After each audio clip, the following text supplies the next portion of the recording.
नमस्कार, मैं हूं शशि। आइए झारखंड की टॉप 25 प्रमुख खबर जानते हैं।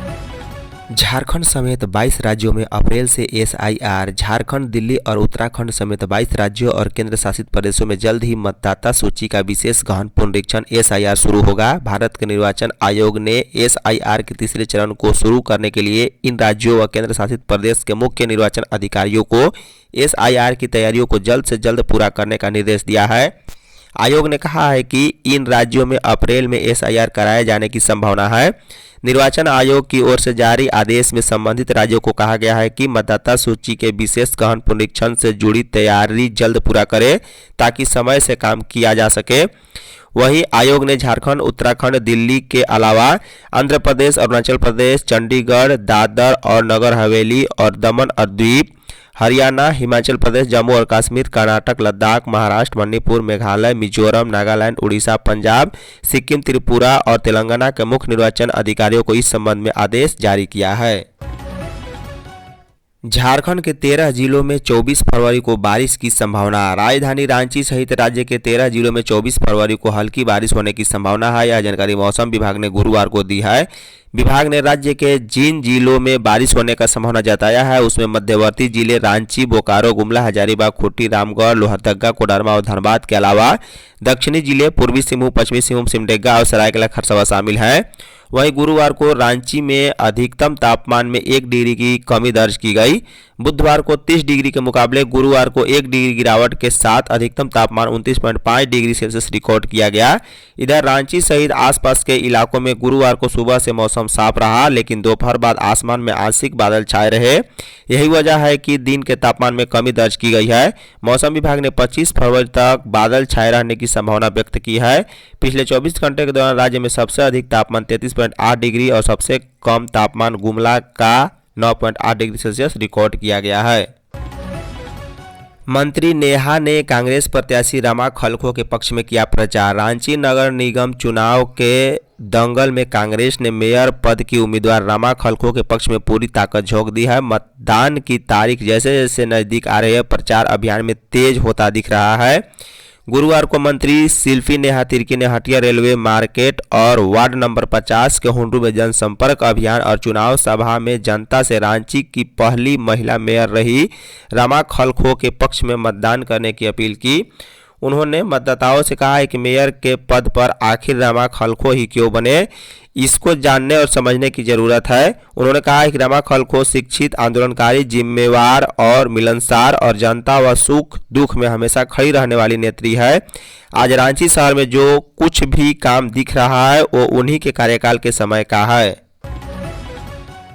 नेता प्रतिपक्ष बाबूलाल ने सरकार पर जमकर निशाना साधा। झारखंड विधानसभा में राज्यपाल के अभिभाषण पर धन्यवाद प्रस्ताव पर चर्चा के जवाब में बजट सत्र के दूसरे दिन गुरुवार को नेता प्रतिपक्ष बाबूलाल मरांडी ने राज्य सरकार पर जमकर निशाना साधा। सदन में उन्होंने राज्य की बिगड़ती कानून व्यवस्था, डीजीपी नियुक्ति, भूमि अधिग्रहण, कृषि नीति, शराब घोटाले पर बगैर चार्जशीट दाखिल आरोपितों को जेल भेजने से लेकर राज्य में भ्रष्टाचार जैसे मुद्दों को उठाते हुए सरकार की कार्यशैली पर गंभीर सवाल खड़ा किए। बाबूलाल की तमाम बातों को सुनने के बाद सीएम हेमंत सोरेन ने सदन में शराब घोटाले पर कहा है कि जो बातें न्यायालय में है उस पर सदन में चर्चा करना सही नहीं। मरांडी ने आगे कहा है कि सत्ता पक्ष सरकार की ठोस उपलब्धियों की बजाय विषयतर कर रहा है, जानबूझकर मोदी सरकार और उसकी नीतियों पर सवाल उठा रहा है। उन्होंने आरोप लगाया है कि जसीडीह और संताल परगना क्षेत्र में उद्योग के नाम पर आदिवासी किसानों की खेती योग्य जमीन छीनी जा रही है। लेकिन यह सोचनीय विषय है कि अंग्रेजों के समय से भगवान बिरसा मुंडा, सिद्धू कानू सहित अन्य शहीदों ने आदिवासी मूलवासियों के जिस जल, जंगल और जमीन के मुद्दे पर आंदोलन किया है, अपनी जान न्यौछावर की है, आज भी उसी मुद्दे पर आदिवासी समुदाय फंसी हुई है। झारखंड जगुआर का 18वां स्थापना दिवस मना। झारखंड पुलिस की विशेष एंटी नक्सल इकाई झारखंड जगुआर का 18वां स्थापना दिवस रांची स्थित जगुआर मुख्यालय में गुरुवार को धूमधाम से मनाया गया। स्थापना दिवस पर आयोजित समारोह में शहीद जवानों को श्रद्धांजलि दी गई और उनके योगदान को याद किया गया। इस दौरान जवानों ने परेड और हथियारों का प्रदर्शन भी किया है, जिसने उपस्थित लोगों का मन मोह लिया। मौके पर Jharkhand DGP Tadasha Mishra, ADG Manoj Kaushik, IG Saket Singh, IG Michael Raj, IG Anup Birthare और आईजी असीम विक्रांत मिंज भी उपस्थित थे। मौके पर डीजीपी तदसा मिश्रा ने कहा है कि नक्सल समस्या पर झारखंड जगुआर ने अपनी आहुति देकर काबू पाया है। डीजीपी ने बताया है कि 18 साल में जगुआर ने नक्सल आउटफिक्स के खिलाफ बेहतर काम किया।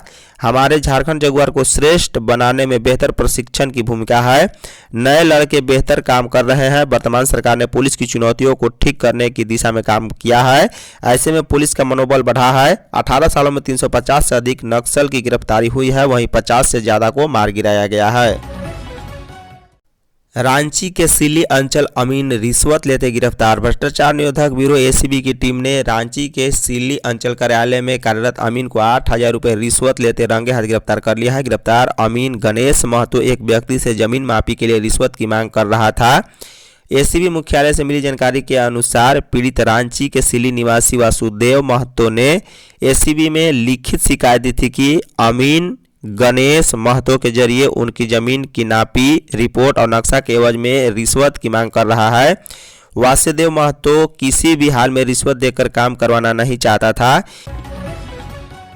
सिमडेगा विधायक भूषण बड़ा ने पशु चिकित्सा की समस्या को उठाया। झारखंड विधानसभा बजट सत्र के दूसरे दिन गुरुवार को तारांकिक प्रश्न काल में सिमडेगा विधायक भूषण बड़ा ने पशु चिकित्सा से जुड़ी समस्याओं पर सवाल उठाए।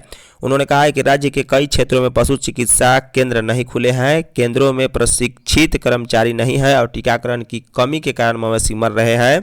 इस पर कृषि मंत्री शिल्पी नेहा तिर्की ने जवाब दिया है कि सरकार पशुपालकों के प्रति संवेदनशील है। जो आंकड़े दिए गए हैं वह बिल्कुल सही है। पशुधन योजना पशु चिकित्सालय से पशुपालकों को जोड़ा जा रहा है। सिमडेगा में 12 मवेशियों की मौत के बाद सरकार की एक टीम ने गांव का भ्रमण किया था। जांच में यह पता चला कि मवेशी जंगल में कुछ ऐसा खा ले रहे हैं जिससे उनका पेट फूल जा रहा है और वे मर जा रहे हैं। इसकी जांच की जा रही है।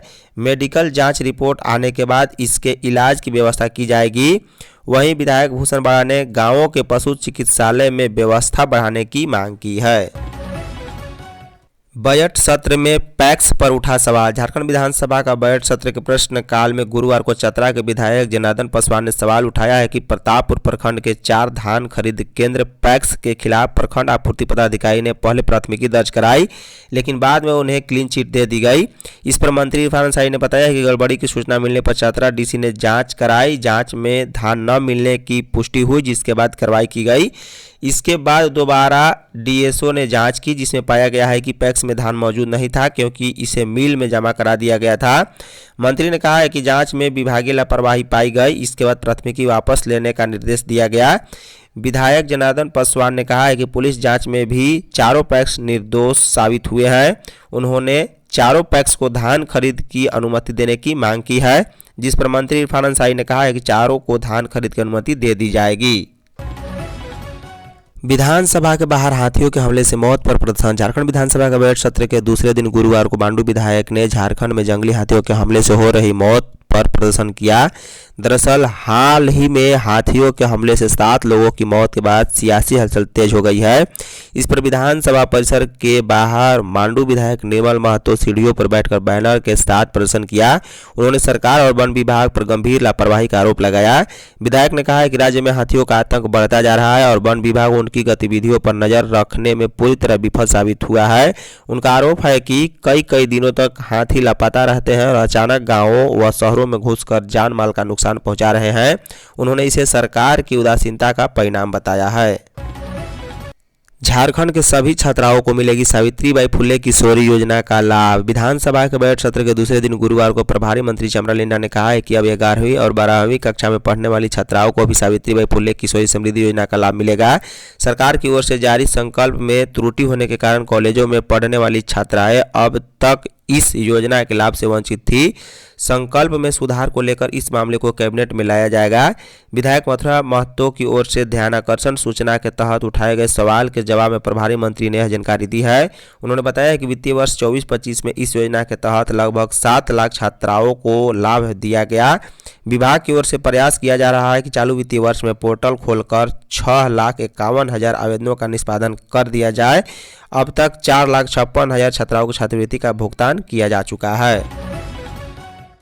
गुमला में स्कूटी सवार लड़कियों को बेलोरो से किडनैपिंग। गुमला जिले के कामडारा थाना क्षेत्र से एक सनसनीखेज मामला सामने आया है। अरहरा गांव से 2 नाबालिग लड़कियों के अपहरण के बाद उसके साथ सामूहिक दुष्कर्म की घटना को अंजाम दिया गया। पुलिस ने त्वरित कार्रवाई करते हुए चारों आरोपितों को गिरफ्तार कर जेल भेज दिया है। मिली जानकारी के अनुसार यह घटना कामडारा थाना क्षेत्र के सालेगुटू पंचायत अंतर्गत कोयल नदी तट पर स्थित बालाघाट इलाके में हुई है। बताया गया है कि सिमडेगा जिले के बानो थाना क्षेत्र से सफ़ेद रंग की बेलोरो गाड़ी से कुछ युवक बारात में शामिल होने लापा बक्सपुर गांव पहुंचे थे। बारात से लौटने के दौरान इन युवकों ने अरहरा गांव के पास एक स्कूटी पर सवार 2 नाबालिग लड़कियों और 2 युवकों को देखा। आरोप है कि बोलेरो सवार युवकों ने स्कूटी का पीछा कर अरहरा चौक के पास उन्हें रोका और जबरन बोलेरो में बैठाने का प्रयास किया। जेपीएससी अभ्यर्थियों की उम्र सीमा का मुद्दा उठा। बजट सत्र के दूसरे दिन सत्ता पक्ष के ही कांग्रेस विधायक दल के नेता प्रदीप यादव ने जेपीएससी सिविल सेवा परीक्षा का मुद्दा उठाया है। उन्होंने शून्यकाल में यह मुद्दा उठाया और कहा है कि अधिकतम आयु सीमा 2026 करने से अभ्यर्थियों को भारी परेशानी हो रही है। इससे बड़ी संख्या में अभ्यर्थियों के वंचित होने पर सरकार का ध्यान आकृष्ट कराया। उनके सवाल पर संसदीय कार्य मंत्री राधाकृष्ण किशोर ने सदन को भरोसा दिया है कि इस मामले में मुख्यमंत्री हेमंत सोरेन गंभीर हैं। वंचित अभ्यर्थियों को परीक्षा में शामिल करने पर जल्द विचार किया जाएगा। वहीं सदन के बाहर मीडिया के कांग्रेस विधायक दल के नेता प्रदीप यादव ने कहा है कि 2021 में जारी विज्ञापन में उम्र कट ऑफ 2016 रखी गई थी। 23 के विज्ञापन में साल 17 रखी गई, जबकि अब 2026 के विज्ञापन में उम्र कट ऑफ 2018 की जगह 2026 कर दी गई है। राजकीय ईटखोरी महोत्सव 2026 का भव्य शुभारंभ। राजकीय ईटखोरी महोत्सव 2026 का भव्य शुभारंभ प्रकृति की गोद में बसी सनातन संस्कृति की जननी मां भद्रकाली की पावन भूमि, भगवान बुद्ध की तपोभूमि और बौद्ध तीर्थकर भगवान शीतलानाथ की जन्मस्थली ईटखोरी में 3 दिवसीय महोत्सव 2026 का गुरुवार को झारखंड सरकार के वित्त मंत्री राधाकृष्ण किशोर, मंत्री योगेंद्र प्रसाद, सांसद चतरा कालीचरण सिंह, विधायक चतरा जनार्दन पासवान और सिमरिया विधायक उज्जवल कुमार दास की गरिमामय उपस्थिति में सामूहिक दीप प्रज्वलित कर भव्य शुभारंभ किया गया। दोनों मंत्रियों के आगमन पर परंपरागत तरीके से आदिवासी लोक नृत्य से उनका भव्य स्वागत किया गया। तत्पश्चात मां भद्रकाली मंदिर में विधिवत पूजा अर्चना कर मंदिर प्रांगण में पौधारोपण किया गया। कार्यक्रम स्थल पर सभी अतिथियों को पर्यावरण सुरक्षा के संदेश के साथ एक एक पौधे भेंट किया गया है।